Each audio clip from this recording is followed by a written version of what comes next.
Hey guys, it's HP here from HP Speed. Welcome to my channel. Today I'm going to talk about how I own 14 cars at the age of 27. That's right, 14. Now, don't get me wrong, they're not all lookers and they're not a luxury show car collection by any means, but I think you guys might like exactly what I do. So why do I have 14 cars? Me and my fiance Aubrey actually rent out a good majority of these cars on Turo, and then we have our personal vehicles as well as another side project that we're doing that we're also going to be renting out too. So let's take a look at my fleet. So I have 11 cars that I actually have on Turo. One of them is actually going to be a camper van project that I'm working on right now as well. And then lastly are the 2 cars that Aubrey and I daily drive for various activities or even just going out. So let's take a look at some of those cars now, and we'll start off with the van. So obviously this vehicle cannot fit in my garage. We got to go into my backyard. Now if you notice, I don't actually have a gate. So we actually had to tear down a section of our gate to put our van in our backyard. Now, why do I have it in my backyard? For one, it's a high roof. Look how big that thing is. I can't fit that in my garage. And I don't want to put it in my driveway because, for one, the van has to be relatively level and my driveway's at a pretty big slant. This is actually a really big project for us.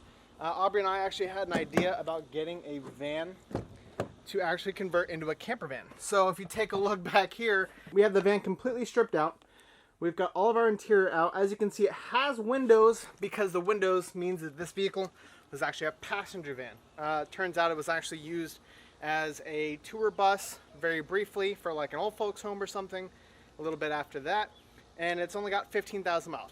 I've only driven this van but a handful of times because as soon as we got it, we parked it at my parents' house so we could tear down our wall, and we put it right in our backyard as well. Now, it is a killer van. I love it because it's a high roof, so much room for activities in this bad boy.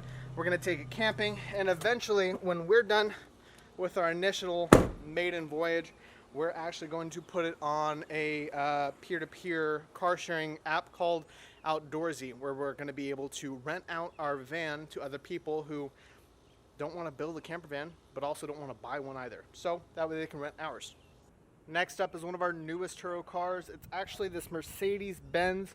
It's a 2011, and I actually like this vehicle a lot. I mean, minty clean on the inside, minty clean on the outside, but this Turo car is great. It's got leather, it's got a good stereo system in it, drives well, and it's so smooth. I hate to say it, but I'm not a Mercedes guy. These cars, even on their baseline level, pretty nice car. So right now I'm on the way to our auxiliary lot where we keep a lot of our vehicles when they are not either being rented out or they are sitting there for waiting on some mechanical maintenance that I do on a lot of these vehicles. Now, not all of our vehicles are going to be Mercedes-Benz, but as you can see, we do have quite a bit of variety. We've got everything from Fords, Mercedes-Benz, Scion, we've got a little bit of everything.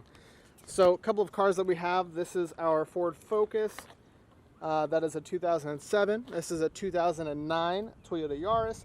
And one of our newer ones as well is this 2009 Scion XD. Now, I love this car. This one's actually really cool because this is actually based on that Yaris platform, and I love our Yarises. Not a lot going on inside of them. You got, things like radio and auxiliary, and you have manual everything else. It's automatic transmission, which this is exactly what our renters need. But as you can see, manual windows, manual door locks, not a lot going on in this vehicle. That's exactly what I need them. They don't have to be the nicest cars, they just have to make me money, and they get rented out quite a lot. Let's take a look at Aubrey's car that she daily drives. This is a 1997 Toyota 4Runner, and it has right about 316,000 miles. And this is what Aubrey daily drives. Now, it doesn't always look this good, and good is kind of an understatement. She's minty. Now, the vehicle as it sits has 33-inch mud terrain tires that we put on not too long ago. They are on spacers because technically you have to have a big old lift kit about 2 to 3 inches on this vehicle to fit these tires. No, not what I did.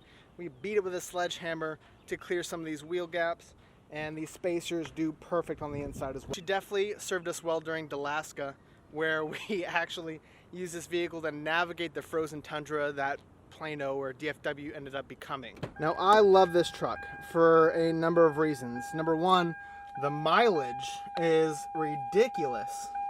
The seats fold all the way down in this vehicle, And we even have steps, and they're not for me, they're actually for our dogs to get in, which Nico is very athletic, he just hops over all of them. But Scout is a little on the chubbier side, and she uses them to get up. Now, I love this vehicle. This is our dog vehicle. This is also the vehicle that we take when we're moving big items like lumber for our camper van as well. Solid vehicle. 11 out of 10. I love it. She starts up every single time. The most reliable vehicle I've ever seen. Now, granted, I'm a diehard Ford guy to a T. These vehicles have made me a huge Toyota believer.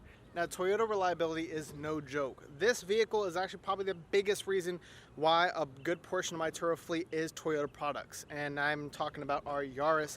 I'm talking about this Scion that we have here. I've had to do a lot of maintenance on these Fords, and I'm talking motor mounts, just general things that should be replaced over time. The Yaris, I haven't had to change much on these vehicles at all. Not a motor mount, not really struts, suspension. All these vehicles are solid performing vehicles, so low maintenance, and even that one right there has about 130,000 miles on it.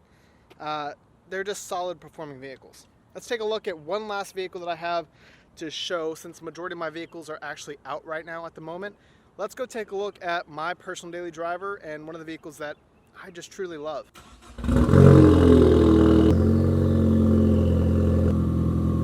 So this is my 2015 Ford Focus ST. Now, it's a Focus. I get it. I know. How could this be the coolest daily driver that anybody could possibly want? Good on gas mileage. It's also a turbocharged 4-cylinder, so it's got decent power. Everyone would agree daily driving something like a Lamborghini would be really cool. Way cooler than a Ford Focus ST. Cheap. It's reliable. I've got right about 97,000 miles on it. Manual, which I love. Does have a bit of modifications to it. As you can hear, it's a little noisier than most. Maybe a little too noisy than I'd like. It is tuned. It is on E30, E85 ethanol blend. I've actually owned it since it was brand new. I got it with like 8 miles on it. Now, I didn't plan to keep this car forever.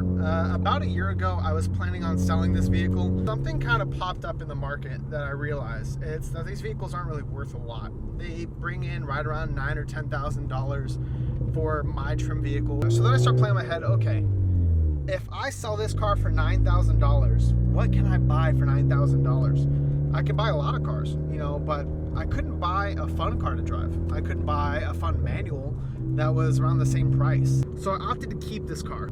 So I have 14 cars. This is my daily driver. Aubrey's Toyota is her daily driver as well. And the other cars that I have, I afford those vehicles by renting them out on Turo. Turo is a car sharing app where you can actually rent out people's cars, and you can rent a lot of stuff. You can rent things like Jeeps, you can rent things like Teslas, you can rent big SUVs if you're going on a big trip, just like you would a rental car, or you can even rent economy cars if you just need something to go in town to. Aubrey and I actually rented a Turo car when we went on a trip to Hawaii recently, and it was perfect. We didn't need a lot, we just needed wheels, and at the time, rental cars are escalating. We're talking $150, $300, $500 a day. Truth be told, we didn't want to spend that kind of cash for a week-long vacation, so that's how we do Turo, is that we rent out vehicles to people that just need a vehicle to get to and from. Maybe their vehicle's in the shop and their dealership doesn't have loaner vehicles, or they don't have a vehicle, they're in between vehicles.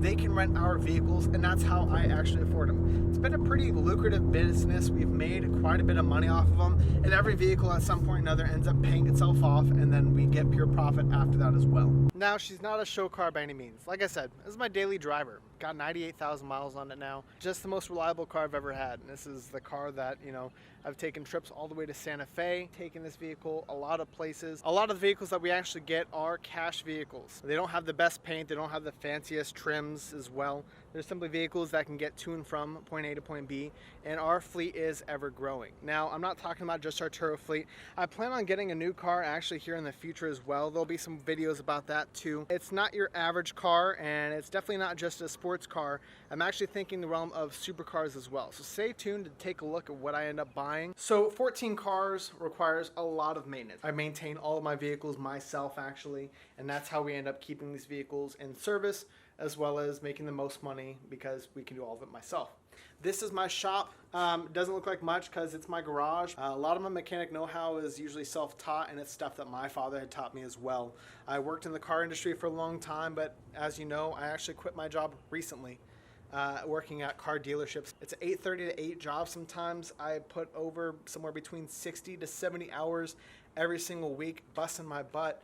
And, you know, it's sales. I'm having to sell vehicles to people, and not everyone wants to be sold. I'm going to be doing YouTube full time now, talking about my vehicles, doing stuff like taking these vehicles to the track, working on cars consistently, and even just doing our joint channel with HP and Aubrey, where we do a daily vlog style channel as well. So be sure to like and subscribe, hit that notification bell. See you guys next time.